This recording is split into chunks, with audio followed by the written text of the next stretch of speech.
Hello students. So let's continue with our chapter microorganisms, and today we will study about their harmful effects. In this box there are 5 boxes and harmful effects of microorganisms have been given. Can you recall कि कभी आप बीमार पड़े हो और जैसे हमने last उसमें बात की थी वर्कशीट में कि आपको एंटीबायोटिक्स लेने पड़े हों, है ना?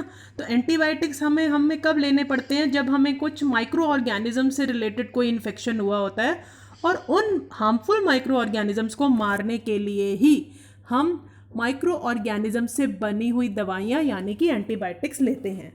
बट आज हम ये पढ़ेंगे कि जो हार्मफुल माइक्रो ऑर्गेनिजम्स हमारी बॉडी में पहुंचकर हमारे पर बैड इफ़ेक्ट लेकर आ रहे थे, हमें बीमार कर रहे थे, वो कैसे कैसे हम पर इफ़ेक्ट डालते हैं, हमें कैसे अफेक्ट करते हैं और क्या हमारे अलावा किसी और को भी वो बैडली अफेक्ट करते हैं. So let's know about this thing. First of all जो हार्मफुल इफेक्ट है माइक्रो ऑर्गेनिजम्स का, that is spoiling of food. आपने बहुत बार नोटिस किया होगा कि जब हम ब्रेड या रोटी या कोई भी खाने की चीज़ है, अगर कुछ दिन तक वो बाहर पड़ी रहती है रेफ्रिजरेटर में तो वो सेफ़ रहती है थोड़े दिन तक, बट रेफ्रिजरेटर में भी एक लिमिट होती है रखने की. बहुत ज़्यादा दिन हो जाए तो आपने इस तरह के ग्रीन पैचेस देखे होंगे ब्रेड पे. ये होते हैं due to the growth of fungus. Fungi जो है ये भी एक टाइप का माइक्रो ऑर्गेनिज्म है. उसकी जब ग्रोथ ज़्यादा हो जाती है तो हमें ये ब्रेड के ऊपर इस तरह के पैचेस दिखते हैं. Bread gate spoiled. तो ये खाने को, फूड आइटम्स को ख़राब करते हैं माइक्रो ऑर्गेनिजम्स. ये इनका पहला हार्मफुल इफेक्ट है. सेकेंड इनका इफेक्ट है वही जैसे अभी हमने बात की कि they cause disease in humans and other animals. Malaria, TB and typhoid are some examples. आप लोगों में से कभी किसी को इस तरह का कोई डिजीज़ हुआ भी होगा और या आपने कभी किसी को देखा होगा अपने नियर एंड डियर वंस में कि सम और the other time of our life हम इन चीज़ों से अफेक्टेड होते रहते हैं. हार्मफुल ये माइक्रो ऑर्गेनिजम्स हम पर अटैक करते हैं, लेकिन इनसे जो डिजीज़ होते हैं वो कुछ दिनों तक ही परसिस्ट करते हैं. सपोज 5 डेज, 7 डेज, 10 डेज़, और उसके बाद हम इनसे जल्दी ही रिकवर हो जाते हैं. ये कोई पूरे लाइफ लॉन्ग नहीं होते हैं, बहुत लंबे टाइम तक, पूरी ज़िंदगी तक हमारे साथ नहीं चलते.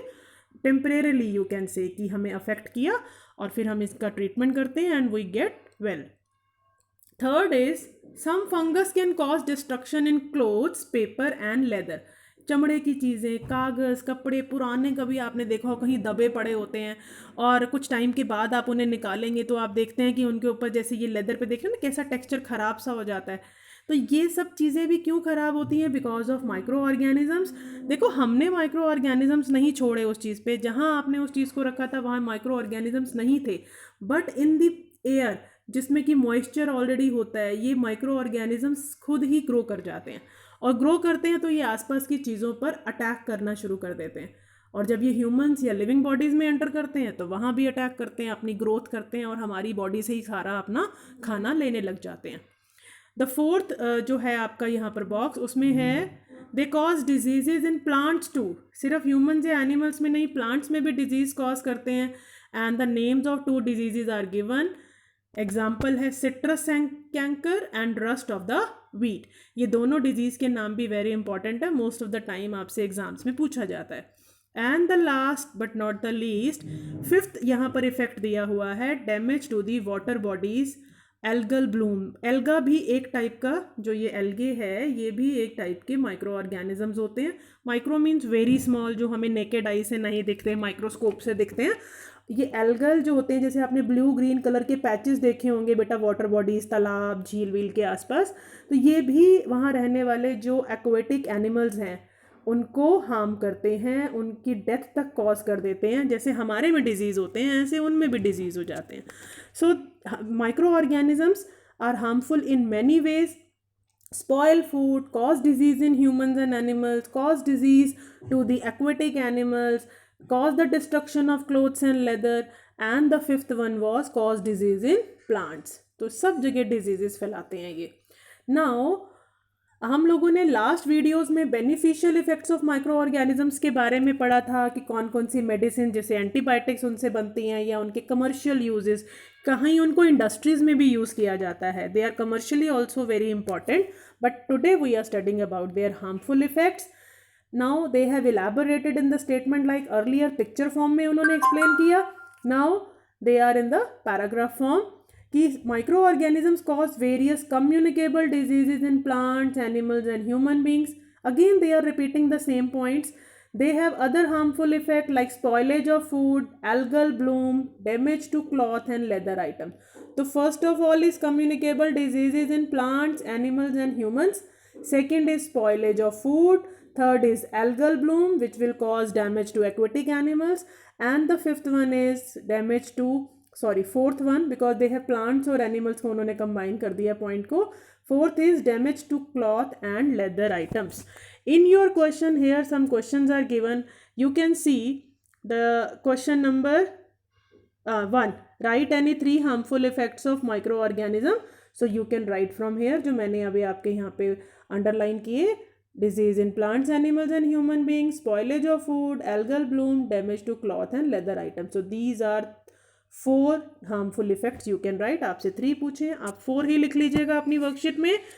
नेक्स्ट पैराग्राफ देखते हैं. The disease causing micro organism. सारे माइक्रो ऑर्गेनिजम्स को हम पैथोजेंस नहीं कहते.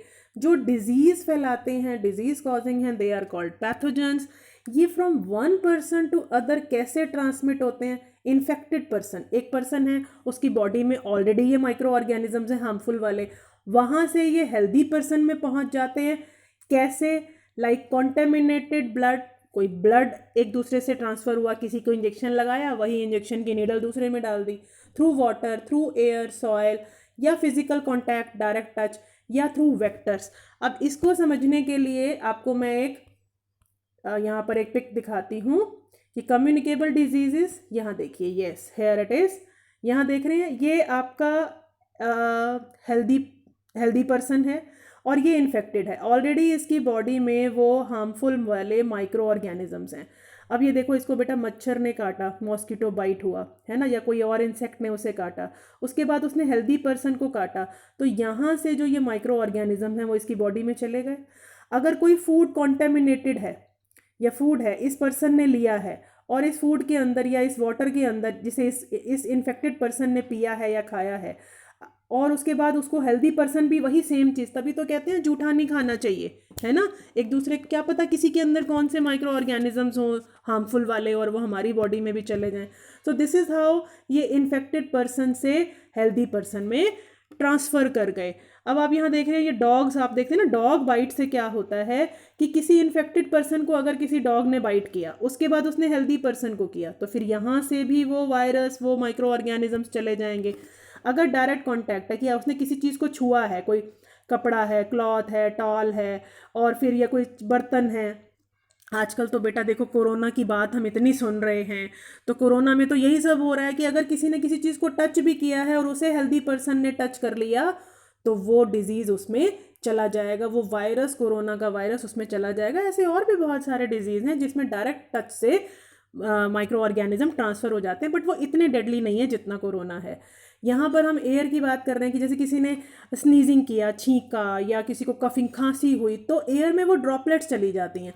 वो ड्रॉपलेट्स जो हैं अगर हेल्दी पर्सन अपने नोज़ के थ्रू ले जाएगा अपनी ब्रीथ में, तो ये उसमें ट्रांसफ़र हो जाएंगे. यहाँ भी आप देखिए, अब तो ये कम्युनिकेबल डिजीज़ का आप बहुत अच्छे से जान चुके होंगे, इतनी न्यूज़ आपने कोविड के बारे में सुनी है, तो तभी हम लोगों को आजकल मास्क लगाने के लिए कहा जाता है, ताकि ये जो इन्फेक्टेड वाले माइक्रो ऑर्गेनिजम्स हैं ये हमारी ब्रीथ के थ्रू हमारी बॉडी में ना जाए. और दूसरा ये टच के थ्रू जो है वही हेल्दी टू इन्फेक्टेड पर्सन ये ट्रांसफ़र हो जाते हैं. So now again recalling the communicable diseases. ये जो जितने भी माइक्रो ऑर्गेनिजम्स, ये पैथोजन से होने वाले disease which are caused by the germs means कई बार ज़रूरी नहीं होता बेटा माइक्रो ऑर्गेनिजम्स ही हों, कुछ और भी होते हैं जो डिजीज़ फैलाते हैं, बट मेनली हम माइक्रो ऑर्गेनिजम्स का चैप्टर कर रहे हैं. So here we will write diseases that are caused by micro organisms are called pathogens. और ये जितने भी डिजीज़ फैलाते हैं वो कम्युनिकेबल होते हैं because they spread from one person to another. Communicable की डेफिनेशन ये है, कम्युनिकेट करना, एक पर्सन से दूसरे पर्सन में ट्रांसफ़र होना. एंड दे आर कैचिंग मतलब बड़ी जल्दी एक हेल्दी पर्सन इन्हें कैच कर सकता है. जैसे सपोज आपके फ्रेंड को कोल्ड हो रहा है, आप उसके साथ बैठे हो, तो most of the time you have notice कि आपको भी कोल्ड हो जाता है घर आकर के, क्योंकि उसके जब वो स्नीजिंग कर रहा है या ब्रीथ कर रहा है तो उसके ड्रॉपलेट्स, उसके जो कोल्ड फैलाने वाले वायरस हैं वो हवा में आ जाते हैं आसपास, आप भी उसी एयर को ब्रीथ करते हो और आपकी बॉडी में भी वो ट्रांसफ़र हो जाते हैं। अगर आपकी इम्यूनिटी वीक है तो definitely you will catch that disease. Examples of pathogens include virus, bacteria, parasitic worms and fungi. यहाँ हम वायरस और बैक्टीरिया पर मेनली कंसंट्रेट करेंगे because they are micro organism. हम चैप्टर माइक्रो ऑर्गेनिजम्स का कर रहे हैं, तो जो डिजीज फैलाने वाले माइक्रो ऑर्गेनिजम्स होते हैं दे आर कॉल्ड पैथोजेंस। यहाँ पर जैसे आपका लिखा भी हुआ है। एंड एक क्वेश्चन भी है, disease causing micro organism called pathogens. What are pathogens, how are they transmitted, कैसे ट्रांसमिट होते हैं?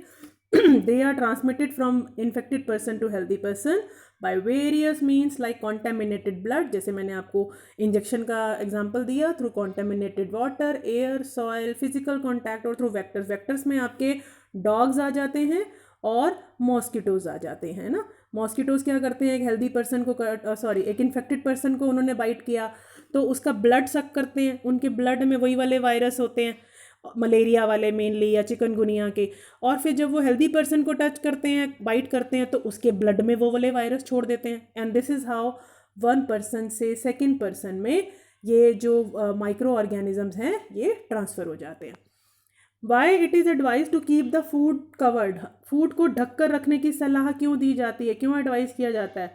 बेटा अगर अनकवर्ड फूड होगा, जैसे कि अगर अनकवर्ड फूड होगा, इसका क्वेश्चन का आंसर आपको यहाँ डायरेक्ट नहीं मिलेगा। If the food is uncovered तो क्या होगा, उस पर जो ये हाउस फ्लाइज हैं वो बैठेंगी। हाउस फ्लाइज कितनी गंदी जगह पर भी बैठी होती हैं, वहाँ से वो सारे जर्म्स और वो डिजीज़ फैलाने वाले माइक्रो ऑर्गेनिजम्स लेकर के आएंगी और फूड पे बैठ जाएंगी, और जब हम उस फूड को कंज्यूम करेंगे तो हमारी बॉडी में भी ये पैथोजेंस एंटर कर जाएंगे। बिकॉज अनकवर्ड फूड पर अब एयर है, हवा भी उसके ऊपर आ रही है और हवा के अंदर भी इस तरह के पैथोजेंस हो सकते हैं। अनकवर्ड है तो हर चीज़ के कांटेक्ट में आएगा, हर चीज़ के लिए एक्सपोज्ड हो जाएगा। So why it is advise to keep the food covered, so that it doesn't get infected with pathogens, pathogen से इन्फेक्टेड ना हो जाए, इसलिए उसे कवर करके रखना चाहिए। And the last question is name the 2 disease caused by micro organism. तो यहाँ पर आपके बहुत सारे एग्जांपल्स दिए हुए हैं इस बॉक्सेस में, आप कोई भी 2 एग्जांपल्स ले सकते हैं, मलेरिया, टीबी, टाइफाइड, चिकनगुनिया, ये सब डिजीज़, या प्लांट्स के भी ले सकते हैं, सिट्रस कैंकर है, रस्ट ऑफ व्हीट है। तो एनी मतलब मेनली आपको ह्यूमंस के लिखने हैं जब ये 2 पूछे जाएँ। So this was all about the harmful effects of micro organisms. Next worksheet, next video में हम माइक्रो ऑर्गेनिजम्स के बारे में और जानेंगे। एंड तब तक आप अपनी वर्कशीट को टाइमली कंप्लीट कीजिए, submit to your teachers and revise and learn it side by side. So thank you for watching and good bye.